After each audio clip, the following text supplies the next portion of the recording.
this. Okay, welcome back to Tamid Talmud class number 4. We're going to continue in the Gemara, continue in the Talmud, explaining the Mishnah, explaining that piece of the Talmud, the first piece, the Mishnah, which described the guardsmen and the barracks of the Kohanim. We're going to continue in our role of explaining each piece as it comes along, and we're on to the next piece. I'm going to share my screen so that you have the Talmud before you, and we're going to read together. Class today is going to be very fascinating. We're going to have some very interesting pieces. We're also going to have a lot of intellectual, challenging pieces. So you're going to have a little bit taste of Talmudic thought, just a little taste. Not really challenging from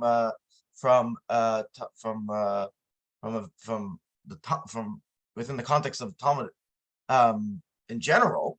It's not from the hardest pieces, but it definitely, if you're a beginner, you're going to get a little bit of a taste.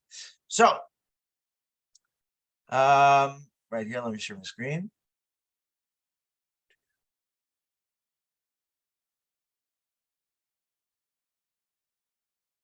Tell me if you see it.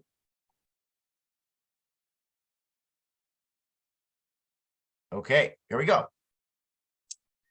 Okay, so if you recall, we provided another Mishnah. We borrowed another Mishnah in explaining our Mishnah by doing this exercise of comparison. We borrowed another Mishnah from the tractate of Midas, which is the other tractate within the Talmud, which discusses the temple, the structure of the temple. And we talked there about the stations of the Levites. Our Mishnah discussed the stations of the Kohanim when they're guarding at night. But the Levites, the Leviim, which they had 21 stations, we discussed in the Mishnah that we borrowed, the Mishnah that we brought into the discussion. And now we're going to explore this a little bit further. So the Mishnah said, Chamisha al Chamisha Shari Harabayis. 5 Leviim were needed to guard the 5 gates of the Temple Mount. Barba al Arba Pinaisa Misaichai. And 4 Levies were needed to guard the 4 corners of the Temple Mount, Misaichai, from the inside. Hey, al-hey, Shari Azara, another 5 Levies for the 5 gates of the Azara. Ba'arba al-arba, binaisav mibachutz.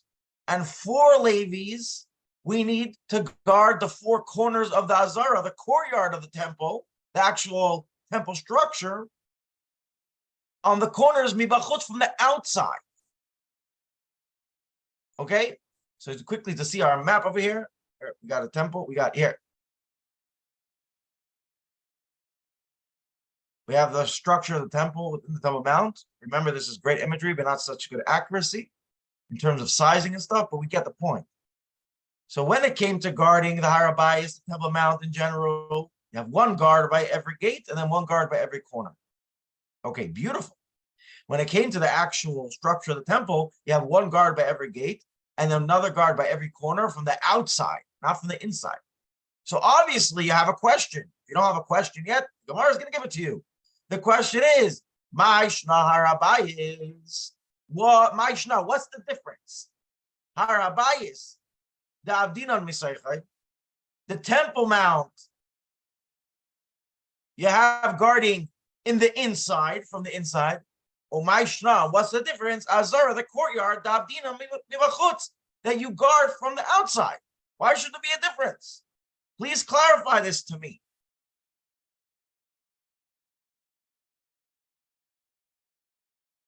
Says the Gemara answers, Amri, the sages attempt an answer. Harabayis, when it comes to the Temple Mount, in general, if the guard needs to sit down, standing there all night, if you need to sit down, you can sit down. Amina Misaychai. So therefore, the guards could be within. They don't have to be outside the walls of the Temple Mount. They could be within the walls of the Temple Mount. Azara, the courtyard, the Itamo Mesav. If the guard wants to sit down, like Matz Yosef, he won't be able to. Why on the Temple Mount you're able to sit down, but if you're in the courtyard, more in, you're not able to sit down? The Amar, because of another Mishnah. Another Mishnah. Remember, everything has to fit. Every Mishnah has to fit with every Mishnah. So everything has to make sense. So we have another Mishnah which says, Ein Yeshiva Ba'azara, it is forbidden to sit down in the courtyard of the temple. Ella Lamalche Beis David, the only exception is the king, and a king that comes from the line of David, Bilvad, and only that king. Amrina Mibachutz. Therefore, the Levites who are standing guard, we put them outside. So effectively, all the Levites are standing on the platform of the Har Bayis of the Temple Mount, because if they need to sit down, they'll be able to. You're there all night, you can sit down. If you would put Levites inside the courtyard, they would never be able to sit down because you're not allowed to sit down in the temple courtyard. Now, just a historical fact, it's very interesting. This law, you're not allowed to sit down in the Azar, you're not allowed to sit down in the courtyard. The only exception is the king, and it's very specific. It's the king that comes from the Davidic line.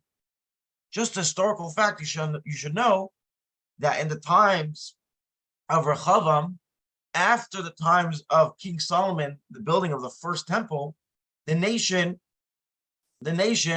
of Israel actually split into two nations, known as the Northern Kingdom, or the Israel Kingdom, and the Yehuda Kingdom. So for the rest of time, the nation of Israel was split into two. Now, what happened was that the temple in Jerusalem, was in which kingdom? Was in the kingdom of Yehuda. So you had two countries, there was a civil war, and they split, and the temple is in one of them. Now, the Jews of the other kingdom, when it came time for the holidays, for Sukkot, for Pesach, what do? You go to the temple. On a regular Shabbos, not everyone went to the temple. On a regular Rosh Chodesh, if you lived in Jerusalem, you went to the temple very often. But when did everyone go to the temple? When it came to Sukkot, Pesach, Shavuos, the three major biblical holidays. And Yeravam, who was actually quite an evil king, the first king of the northern kingdom, actually blockaded the highways, not letting the Jews go to the temple, and he built his own temple. He made a decoy, and he made up a law which is not a new thing in history. People making up stuff, and he said it's fine. We can make a temple here. It doesn't have to be in Jerusalem.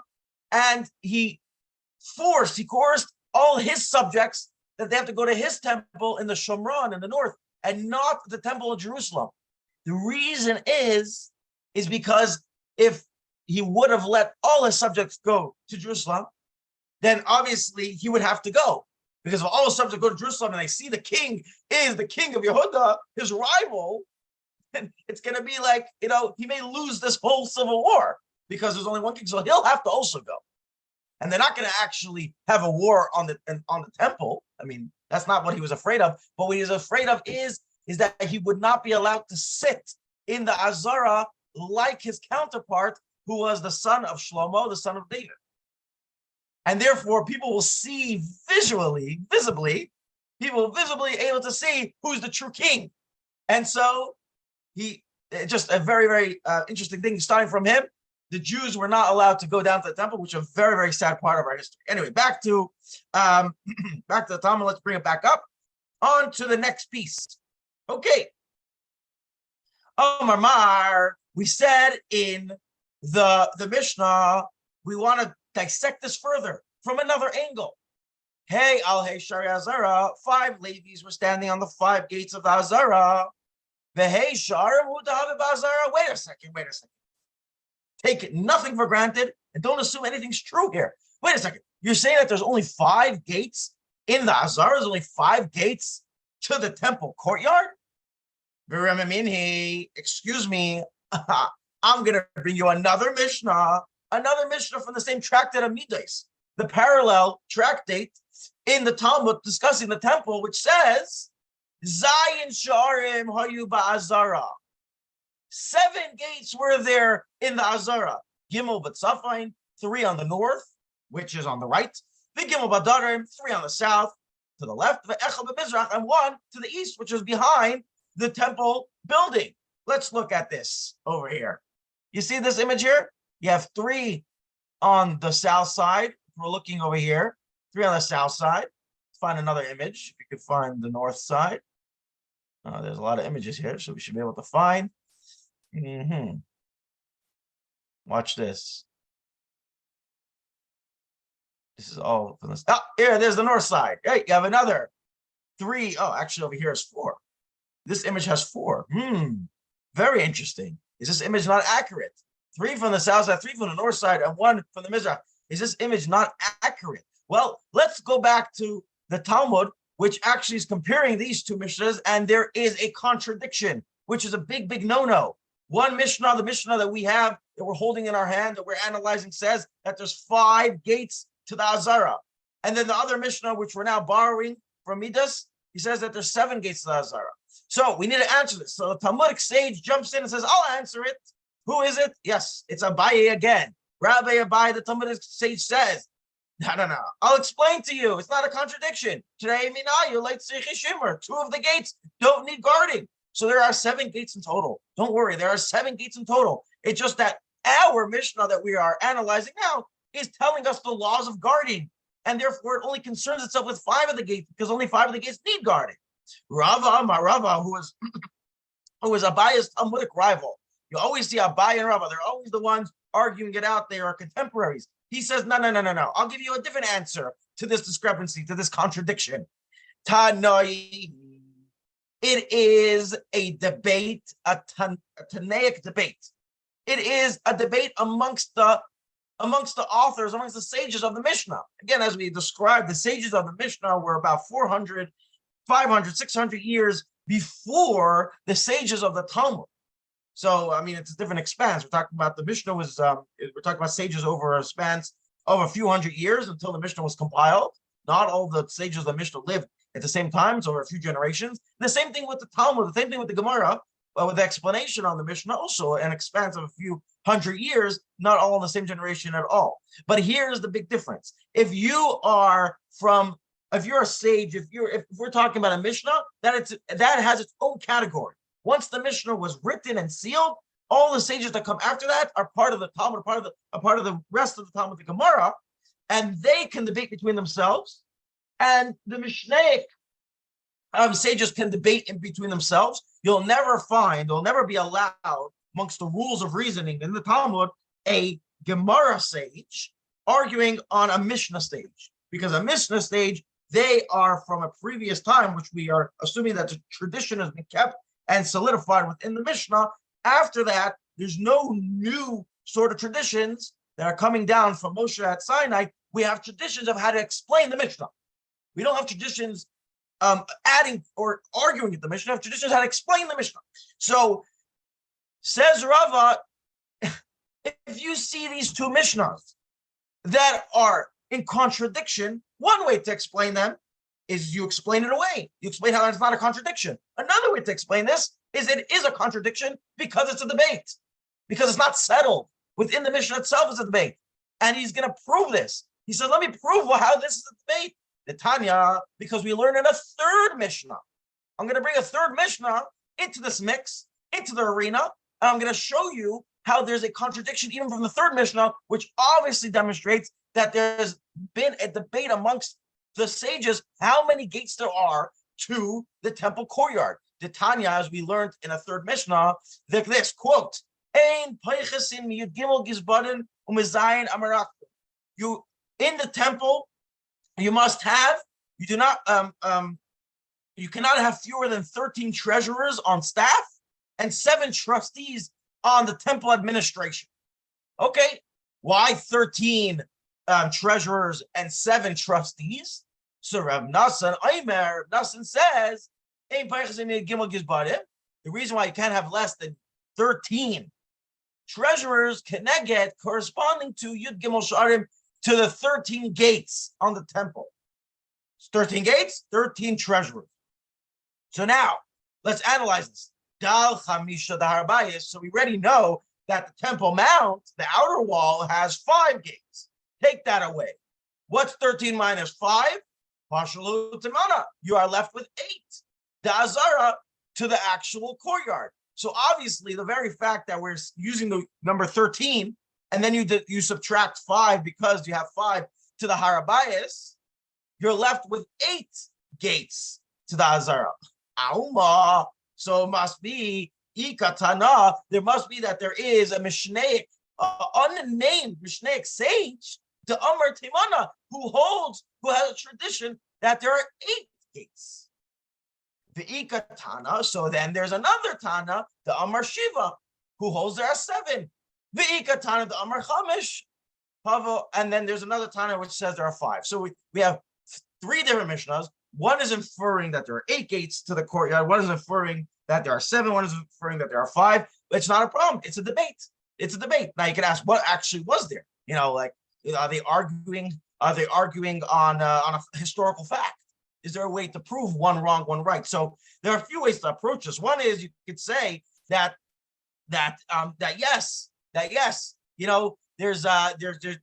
these people did not see the temple. They lived after temple times. The temple was destroyed in the beginning of the Mishnaic period, and so there's actual a debate on what happened a few hundred years ago. That could happen. Another way to approach this is that the temple went through a few different variations, a few different revisions and constructions. Even the second temple itself went through a few constructions, and as we explained elsewhere, that all these pictures that we have of the temple is largely depicting, and the Mishnah Midas. The Mishnah that which describes the structure of the temple is largely depicting the Herodian temple, which is only the last 150 years out of 420 years of the second temple, which King Herod, or as we know him in the Gemara, heard this, reconstructed the temple almost literally from scratch. He made a whole new temple. And so therefore, there could have been many different, there were different eras, different gates. So now this picture over here where it has 4 gates here on the north side, is that wrong?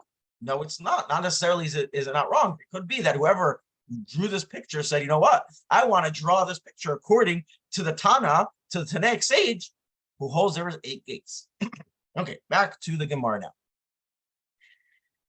Okay, now we come to a big period in the Gemara because we're going to go back to our original Mishnah. The Mishnah, if you remember, we talked about the Kohanim in the barracks, and if they wake up at night, and if they have to go down to the mikvah, under, etc., etc. And by the way, here's a little bit of a treat. This is what we have, an actual picture. Oh, here we go. Look at this. Here we have a picture, just a throwback, a picture of what the bathhouse at the temple may have looked like. A nice depiction here. And you notice that there's a fire. Right? This was the heating system, a fire. Anyway, just an interesting picture. Another picture, if you remember, we talked about the lottery. The lottery in the Beis HaMikdash, in the barrack, on the other half of the barrack, not the sleeping part, but the people who woke up early entered the lottery for the different temple service aspects of the temple service, which we will discuss very soon. Just here's a picture of how the lottery may have looked. I want you to just take notice of the clothes, the uniform of the Kohanim. It's going to come up soon. Okay, back to the Gemara. Let's go straight in. We said a statement in the Mishnah that the elders would sleep on the rafters, the youth would sleep on the floor the night before the service in the barrack. And then the Mishnah said, they did not sleep in their sacred uniform. Obviously, they slept in their own pajamas. And what did we say? That the uniform was placed beneath their heads. Says the Gemara. Now, here's a massive rule. The precision in the Mishnah is so that what the Mishnah leaves out is as strong and valid as what the Mishnah says, right? So if I say that Steve went to shul on Sunday, if my words are as golden as the Mishnah, then you can infer that he didn't go to shul on Monday, Tuesday, Wednesday, Thursday, Friday, and Shabbos. That's how strong a statement is in the Mishnah, that what it doesn't say is as strong as what it does say. That's how precise it is. And the Gemara works off this rule. That's that. And by the way, for this reason, the Mishnah is able to hold such a vast amount of information in just a few sentences, which is the purpose of the Mishnah. The whole oral law could not have been written down in a book. You need to have kind of like a cryptic, it's just like a guidebook, just like a primer. And so here we're going to have a taste of that. So if we say that the sacred vestments, you're not allowed to sleep in them, what is that telling me? Says the Gemara, Shinahu Deloy, it is prohibited to sleep with the holy vestments, the holy uniform of the service. Aval Hiluch, but if you want to walk in them outside of the service times, Mehalchim, you're allowed to walk in them. Meaning, what am I hearing over here? These special uniforms, which are meant for the service itself. What about all the hours of the day that you're not engaged in the temple service? Are you allowed to wear them? So if the Mishnah is saying that you're not allowed to sleep in them, tells me that throughout the day you're allowed to wear them, even not during the temple service. Okay, that's an inference. Now, says the Gemara, Shma Mina. So now I'm hearing, this is what I'm hearing, says the Gemara, I'm hearing something. I'm hearing a rule. You're telling me a rule. That big de kohona nitnu lehanes behen, that the vestments of the Kohanim are permitted to derive benefit from them. Okay, this is a very big discussion, and this is in general, right? You're not allowed. It is prohibited to take something very sacred and to use it for personal use, right? We're not allowed to take the curtain on the Aron Kodesh, on the ark in the shul, and use it as a tablecloth. That's obviously forbidden because it's it's sacred, it's already designated, and therefore we don't use it. Now, there could be many exceptions to the rule, and maybe clothing, even if it's very sacred, could be an exception because it's your own clothing. So the question is, we don't have a Mishnah that tells us this. So the Gemara is trying to figure out the rules, trying to figure out the halacha, trying to figure out the law. And from here, maybe we can infer a law. If you're telling me you're not allowed to sleep in them, obviously tells me you're allowed to walk in them. And if you're allowed to walk in them, and you're not telling me that there's any difference between during the temple service time and not, maybe I can infer that you're allowed to derive benefit from the holy vestments. Even though they're holy and they're sacred, you're still allowed to derive benefit. It's not like taking a curtain off the Aron Kodesh. Okay? Hope everyone's with me. That's what the Gemara wants to do. You said something, you didn't say something. From what you didn't say, I want to infer this rule that the vestments, the uniform of the Kohanim, you're allowed to benefit from it. Okay. But the Gemara is going to tear this apart. We're going now to dive straight in because the Gemara is saying your whole premise, we have to solidify. You're premising this on the fact that the Talmud didn't say that you're allowed to walk in them. So that's why you're premising that you're allowed to use the vestments for other uses. Let's discuss this. Okay? Imri, there are sages of the Talmud say, no. Who hadin? The same rule applies that you're also not allowed to walk regularly at regular hours in the vestments. Okay, so then why did you say in the Mishnah you're not allowed to sleep in them? Which is telling me that you're allowed to do other things in them. So I'll explain the Mishnah, says these sages. Okay, let me try to argue this. This is literally, you can imagine two lawyers in the court, right? Let's argue this way. It's in context. The reason why our Mishnah says you're not allowed to sleep in them, because the next sentence in that Mishnah in context says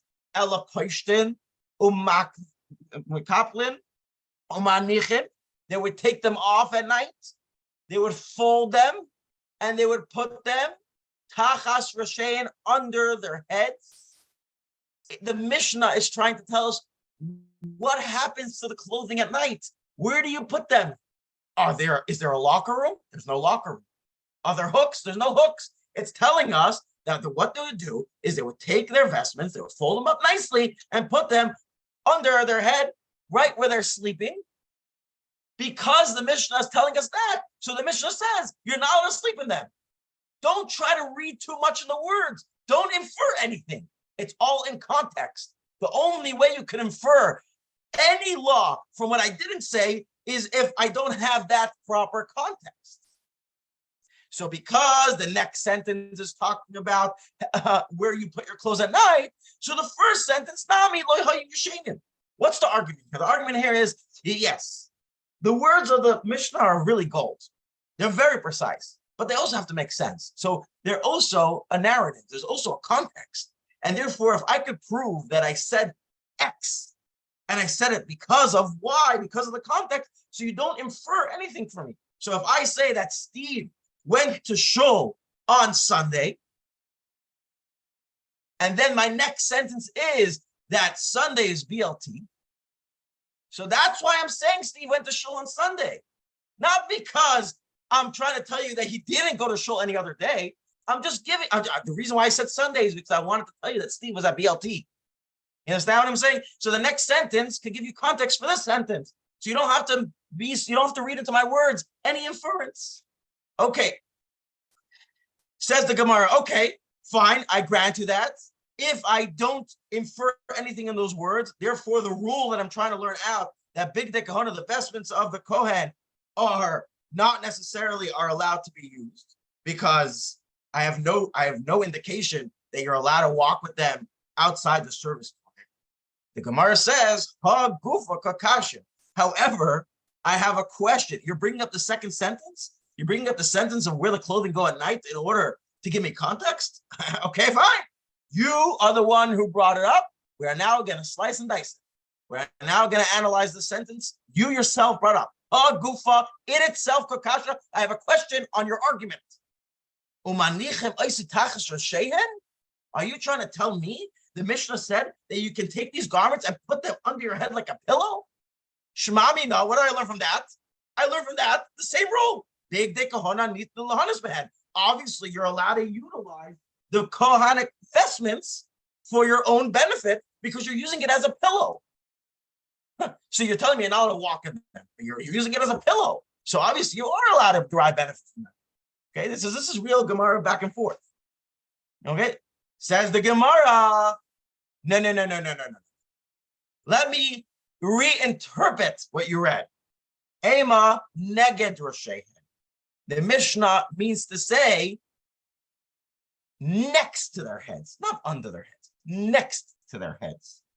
Okay? Pause. Now a parentheses, which could be really insightful.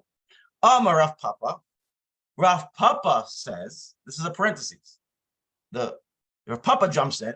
It's an argument. He says, wait, pause, everybody. So I just want to point out, I want to comment. Shema mina, well, I'm hearing from here, well, I'm inferring from here. If you're telling me that the Kohanim slept on the floor or on the rafters, either way, and their vestments were next to their heads, folded up nicely, Shema mina, tefillin minatzad shrayid. You're allowed to have your tefillin also folded up nicely next to you. V'lechashinan dilma migadno nafil. And we're not concerned that a person in the middle of the sleep will roll over them, which is improper for tefillin. Okay, this is a complete parentheses, but it's also like a hyperlink. You know, like in Wikipedia, when you hit a hyperlink, it takes you to another page. So this is also kind of like a hyperlink to another tractate. A tractate of brachas, the first tractate which deals with laws of tefillin, and there's a much debate there of the law of respecting tefillin, which is a sacred object, along with respecting Sefer Torah and mezuzah and all the other things. And one of the things that's discussed, are you allowed to sleep with your tefillin? The answer is 100% you're not allowed to sleep with your tefillin. Then the question is, are you allowed to sleep with your tefillin on the bed? Right? And there's a halachic debate. If you're allowed to sleep with your tefillin on the bed, maybe it's not considered so improper. Maybe it is considered improper. Says our Papa, what I'm hearing from here is that using sacred objects and having them next to you should not be a problem. Okay, end parentheses. Now let's get back to the matter at hand. If you want to tell me that the way to interpret the Mishnah is that these vestments were not under the head, were next to the head, Hachanan Mistabra, I want to bring a proof, a support. This is not as usual. Usually the Gemara is always going to argue. But sometimes the Gemara says, you know what? Actually, you made a good point. Let me bring you a support to your point. Okay, the clothing are next to the heads of the Kohanim at night. This makes sense. The Keneged Rashayan that is next to their heads. Why? Because if you want to interpret literally that the vestments were placed under their heads as a pillow, granted, I'll be able to learn out the law that you're allowed to use it as a pillow, you're allowed to use it for your own benefit, correct? I may be able to, granted that may not be a problem, but there's a whole nother problem here. The kilayim, you're going to encounter the prohibition of kilayim. Pause, let me give you a little bit of context what kilayim are. So just like in food, you're not allowed to mix milk and meat, right? That is a basic definition of kosher. And kosher food is the more famous aspect of kosher, right? Kosher food. But did you know that there's also kosher clothes? It's a lot less known. There's just like milk and meat should not be mixed. There is a prohibition in Torah that wool and linen should not be mixed either in the same garment. So your clothing also has to be kosher. If you have wool and linen in the same garment, you're not allowed to wear that garment. And just like milk and meat is not necessarily, do we know the reason for it? So too, wool and linen, we don't necessarily know the reason for it. So here's the problem. The uniform of the Kohanim was made out of wool and linen. Now you can say, excuse me, the Torah just prohibited it anyway. So I want to tell you a rule. The rule is that there are 613 mitzvahs, and not all the mitzvahs are able to live with another mitzvah. Very basic example. The 8th day, you're supposed to give a bris milah to your baby boy. What happens if the 8th day falls out on Shabbos? Shabbos, you're not allowed to do surgery. Shabbos, you're not allowed to cut. You're not allowed to draw blood. You're not allowed to do so many of the acts of the bris milah is Shabbos prohibition. What do? The Torah gives you a mitzvah. 8th day, you got to do the 8th day. Torah says Shabbos, you're not allowed to do it. What do? So the rule is that the positive commandment overrules a negative commandment. So there's 248 positive commandments, 365 negative commandments. Positive commandments means something you do. Do this. Shake the lulav. Eat the matzah. And negative commandments is don't do. Don't do this on Shabbos. Don't do this. What you should refrain from. All of these make 613 commandments, but if there's ever a contradiction, then the positive commandment will overrule the negative commandment, and therefore you're allowed to do a bris on Shabbos. Same thing here. There's a positive commandment to wear. It's a mitzvah. It's a full-on mitzvah, which we don't have nowadays because we don't have the temple. One of the mitzvahs that we're missing is you must wear the special vestments in the service of the temple. That positive commandment overrides the negative commandment of do not mix wool and linen. Okay? Now, here's the catch. What's the catch? The Gemara is saying the positive commandment of wearing these garments are when you're doing the service. When you're not doing the service, you have the problem of kilayim. You have the problem of wearing wool and linen. So says the Gemara, here's a great proof that obviously they didn't put it under their heads as a pillow. They put it next to their heads while they're sleeping because these vestments were actually forbidden, not because they're sacred, not because they're like the curtain of the ark where you're not allowed to use something sacred. Okay, that maybe yes, maybe no, because we're dealing with clothing, maybe it's different. But there's definitely an issue here of kilayim. There's definitely an issue here of wool and linen because you're not in the middle of the service when you're sleeping. So that's obviously a proof that we have to reinterpret the Mishnah to say next to their heads. Okay, says the Gemara. Okay, you thought it was simple and smooth. We're gonna deep dive. We have to delve into this just a little bit. Okay, just to discuss this little thing over here. So the whole issue of kilayim comes up on a premise. I don't accept your premise. Your premise is that the clothing of the Kohanim was made out of kilayim. That premise is not necessarily true, says the Gemara. There is a debate. There's halachic debate about this. This all makes sense according to the person who claims, according to the person who holds, that the sash of the Kohen Gadol, the sash of the high priest who had the special vestments, who wore, every priest wore 4 different types of clothing: the coat, the pants, the hat, and the belt. The Kohen Gadol wore 8: pants, hat, coat, belt, and the breastplate, and the tzitz, the piece of gold on top, and the apron. So he had more. Not only did he have more, but he had different types, different colors, different types. He was special. The Kohen Gadol was special. So if you say that the Kohen Gadol had different style than the Kohen had it than the regular Kohen, then the regular Kohen's belt did not have kilayim, did not have wool and linen, because he only has wool. There's no linen. Elalamanda Amar, but only according to the opinion that says, not Kohen had it zel, not Kohen Gadol, Michael Meimar. But according to the opinion that the Kohen has, the regular Kohen, his belt was exactly like the belt of the Kohen Gadol, which it's the belt of the Kohen Gadol, which we know from Torah has the wool and linen, explicitly says in Torah has the wool and linen. So Michael Meimar, so this, it would be a problem for that opinion. For that opinion, the whole idea of kilayim only comes up if you hold the premise that there's actually kilayim, there's actually wool and linen mixed in the clothing. Okay, so v'chi tema, and if you would say, let's take this a step further, and if you would say kilayim ba'aliv alavisha hu da'aser avol mimach to say shapir, but if you tell me, hey, this is not a good support to the fact that we have to interpret the Mishnah that the clothing are next to the head. Why? Because another premise that I'm going to shoot down over here, I'm going to challenge. The premise is that kilayim you're not allowed to sleep on. Who said? Maybe kilayim, the prohibition of kilayim is only wearing. So maybe kilayim ba'aliv alavisha.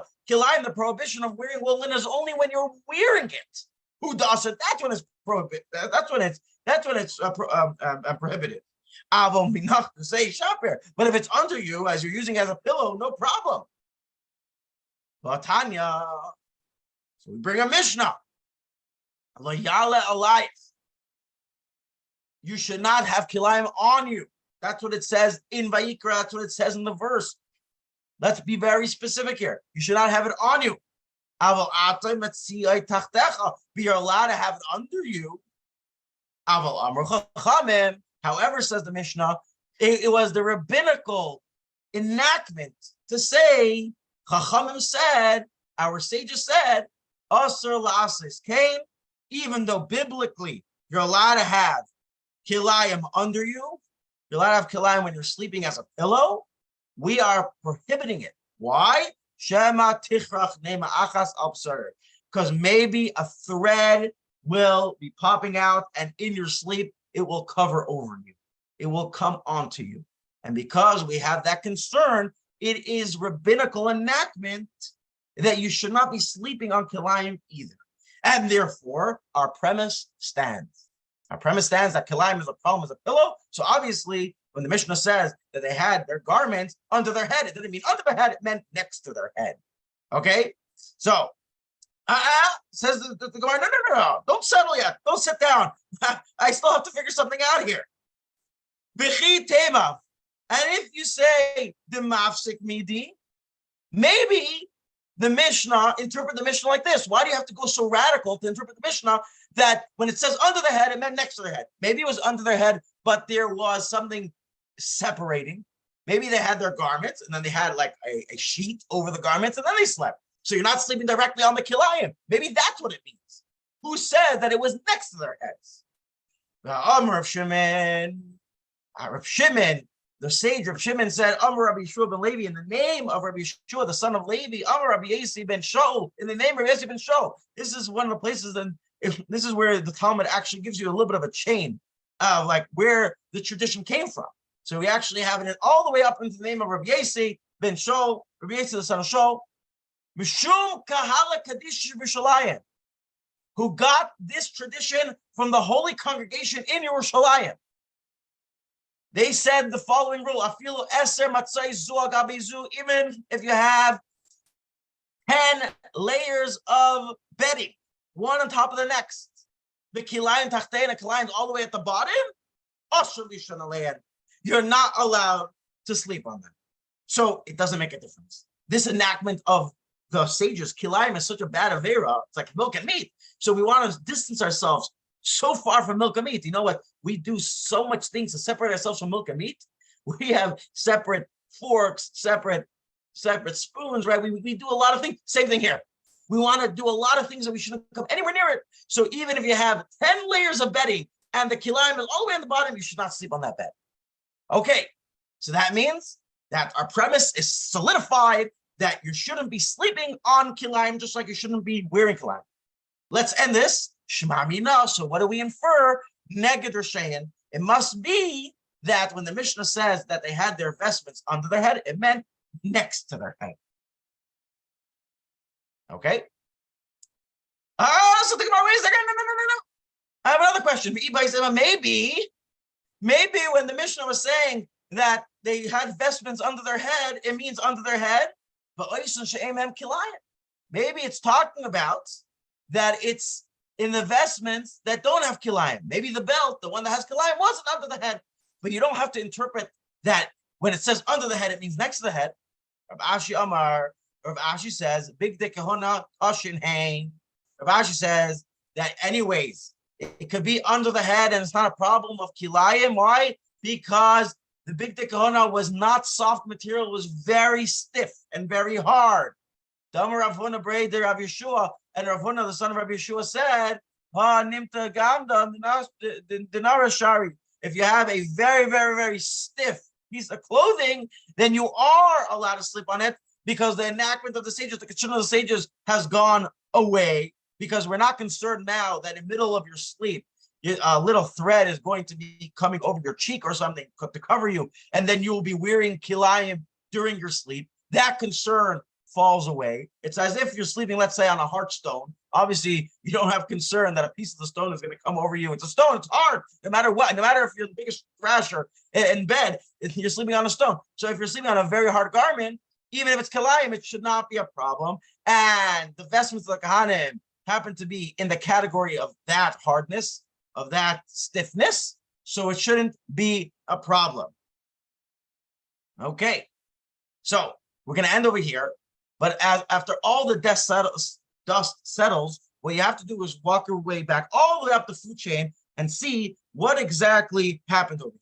So what happened over here is that if you claim, if you're able to find me a way to interpret the Mishnah as these two last Talmudic sages did, if you're able to find me a way that the Mishnah is literal, that the garments were under their heads, were kept under heads like a pillow, right? For the two ways they said here, one says because the garments we're talking about were not kilayim, or the other one says it is kilayim, but they were very hard. Either way, if you're able to find me a way to interpret the Mishnah literal, that it was under their heads, I could infer a law that you're allowed to have benefit from the Kahanic vestments. But if I could find your way to interpret the Mishnah that it was next to their heads, then I can infer from there that you're not allowed to use out for your own benefit those Kahanic vestments. So after all is said and done, we have a Gemara debate. The Gemara debate is on the Mishnah. The Mishnah said that the vestments of the Kahana go under their heads. Some of the things of the Talmud say, no, it means next to their heads. And they bring all the proofs. They bring all the proofs in the world because of kilayim, etc., that it must be next to the head, not under the head. And therefore, they hold the flag of this proves that even though it's personal clothing, it's still sacred. You're not allowed to use them. You're not allowed to use them for your own benefit. But the sages that are able to interpret, no. We're able to interpret the Mishnah that it means under their heads because we got rid of the concern of kilayim. We're able to interpret the Mishnah that way. They hold the flag of interpreting the Mishnah that the Mishnah does allow personal benefit from the Kohanic vestments. And over here, we're going to pause.